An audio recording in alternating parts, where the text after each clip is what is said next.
Hey guys, today we have some outlets from ELEGRP, and I got this in a whole package with like I think 10 others. I don't remember anymore, but these I wanted to show you guys because these are very special, and I got this from my house. These are pretty much replacing all the outlets in my house. Now the issue I want to show you guys before I even get into this device is my house issue here with the wiring. Now I didn't know a lot about wiring prior to learning electrical stuff.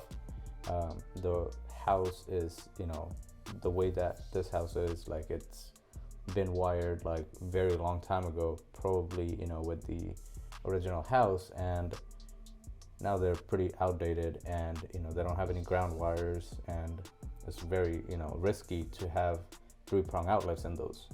And as we know, pretty much a lot of things nowadays require a 3-prong outlet. So I basically had to rewire a lot of my house, especially the spaces that I use most of the time, and they take most of the powerful stuff, like my PCs and stuff like that in my room and all that. But slowly I'm working toward like the entire house, just replacing everything. So as you can see, this thing is actually a 3-prong outlet, but behind this thing there's no ground. So if I plug in these 3-prong things, and without a ground, if it sparks, it sparks. Like, there's no safety in that. For this thing to be done properly, we do need a ground wire, or I can simply put a 2-prong outlet, and the cheapest way to do this is put a GFCI outlet, which would trip on its own if something is to go wrong. Right now I do have new wire here, so I'm very okay with installing things like this. Now, beauty of this is a 20 amp outlet. Most of the houses have 15 amp outlets, and I mean it's better to just go future proof on this thing, right? With 20 amp outlet, we have to make sure that we use wiring for 20 amp rated, and also breaker as well, kind of complementing all of that. So this is the outlet here. As you can see, it's basically tamper resistant. There's like plastic pieces in there, so so both of these, negative and positive, has to pretty much go in the same time, otherwise you can't plug it in. So really good feature to have.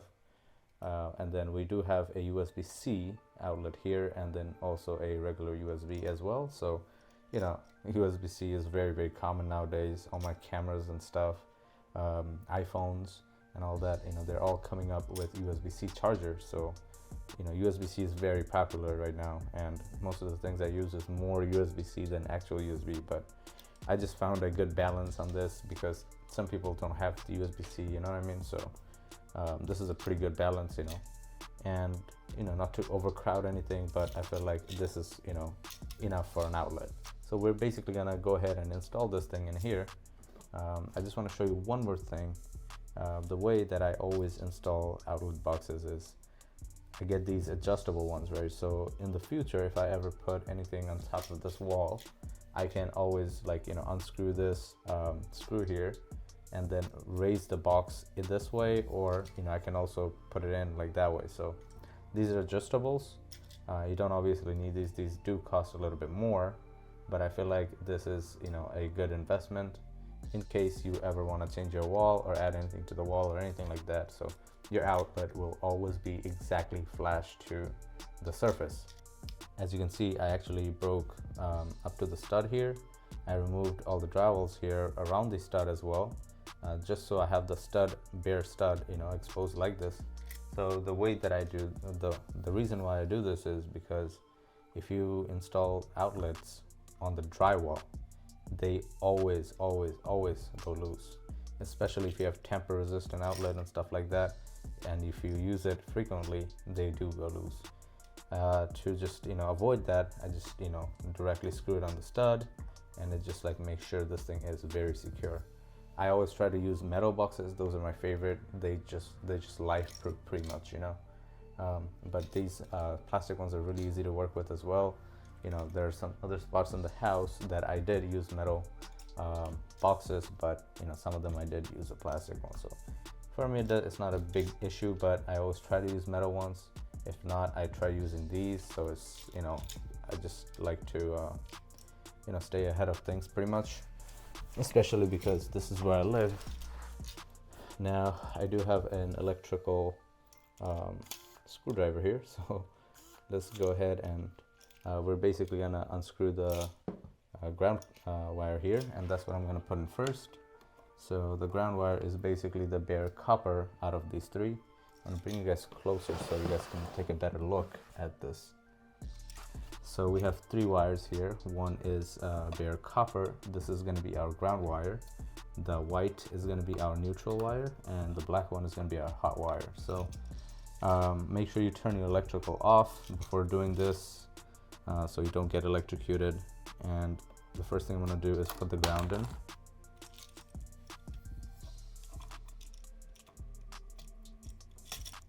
It basically just slides in, right? And then you just basically screw this on, and then, you know, that's about it. There we go. Now I'm just gonna screw this ground wire in. There you go. I love this screwdriver because there's no chance I'll strip them basically. And I'm just gonna tug on this just to make sure that, you know, it's in place all the way. The reason why everybody hates like backstabbing you know, wires is because of this. It just, you know, if you have it loose, they will fail. So just make sure it's not loose pretty much. And then I'm going to do the white wire. I don't think it matters which order you go at, but I'm just going to go with the white one next time here. Basically I just have to get the screw out here. Oh, I actually got to make a J-hook, because I actually thought this was, oh no, you can do backstabbing here, right here. So the white, it literally says white or blank. Maybe it's trying to say blanco, I'm not sure. But yeah, we're basically gonna just stab this thing in. Unfortunately, we don't have enough wire, so there should be a, right here, strip gauge. Oh no, I do have proper amount. I don't know what happened. Oh, right here. So basically, you basically just stab this in, right? After you stab it in, we're gonna screw this on all the way, and then tug on this to make sure it doesn't come out. Okay, same thing with the black one here. So the hot wire is gonna go where it says hot, and same thing. We're basically just gonna put this up to the line here, so we can make sure that we actually have enough stripped all the way right there, and it's all in. Now we're gonna basically screw this on as well. Okay, now the thing is, we have to, you know, tuck the wires nice and neat behind this outlet, and this is a 12 gauge wiring, so you know they're pretty hard to bend around and stuff, but I love them for the power they have. So, you know, I'm just gonna line up the screws of the outlet here and start screwing this in, top and bottom all together, so we can get an even coverage here. There you go.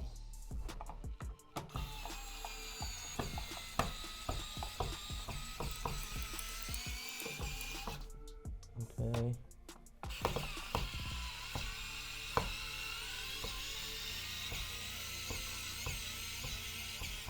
All right, so now that this is, like, you know, pretty centered and we're happy with the result, we can basically put the case on. Now this is the case of it, and the case actually comes in two parts because this is supposed to be screwless, and the way this works is you pop it in and pop it out, just pry it basically. This is the part that we're going to be installing first.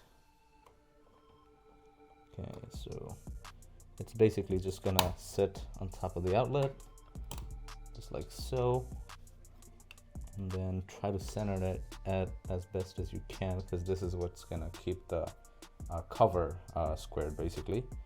And then we will also have two little tiny screws in the box. We're gonna take them out, and here we are. Gonna put these screws in here all the way, and the same thing over here. All right, Now the last part to go is this cover here. Now this will, you know, obviously, now this will give you direction to put it on. This is top over here, so I'm gonna keep this part to the top, and you know, as you can see, the slotted part here, this is gonna go on the bottom part. So that's what we're gonna do. We're just gonna snap this right on, and you'll hear the and you're gonna hear the case get popped on just like that, and that's it. That's how you actually install the cover here. We obviously have to come back and, you know, do all of the drywall work, and, you know, then put the cover on, and, you know, then it'll look nice. But I just wanted to show you that, you know, this is how the installation and everything goes. And if you just get a flathead driver and just pop it out, very easy to work with. I'm gonna actually try something here to see if it works. This is a light charger here. I'm gonna put that in, and it lights up. It's charging.